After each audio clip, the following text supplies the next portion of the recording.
In ancient times, where women were not allowed to speak, rule, or even have a career, there was a woman who led her people as a prophet and also as a judge. She was also a wife, and most especially when her hometown had troubles and was given to a king who constantly oppressed her land, she arose against all odds under the command of the Most High God. Her name was Deborah. The Israelites did terrible things in the sight of God, and God gave them to a man called Jabin, the king of Canaan. His commander was called Sisera. He terribly oppressed the people, and the Israelites lived in fear.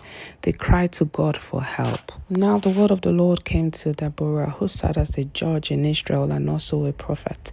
She went to a man called Barak. She told him to gather his men and they should prepare for battle, because the Lord had gone ahead of him and he would give Sisera onto his hands. But Barak was like, I don't want to go alone. I want you to go with me. He wanted Deborah to go with him. And Deborah was like, okay, I would go with you. But since you have chosen this path, the instructions have now changed. God will give Sisera into the hands of another woman. But then again, Barak and Deborah went into battle. When Sisera heard that they were coming to attack him, he prepared as well for battle. He got all his chariots ready and he went to battle. As Barak was approaching, the Lord routed Sisera, all his chariots and all his armies by the sword, and Sisera fled.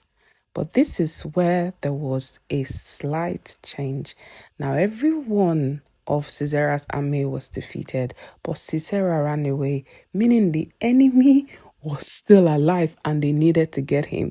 But not what Deborah said to Barak, that the Lord will give Sisera to someone else, a woman. Find out about this woman in my next video. Deborah in this modern time can be compared to a woman juggling her career, taking care of her family, also following her calling in Christ diligently, and also being a voice in the physical and in the spiritual, taking on battles as the Lord has directed her. She is fearless. She arises when every other person is scared to face a battle or scared to speak. If this sounds like you, you can do it. The Lord is with you. Deborah, a mother in Israel, arose. You too can arise. Shalom.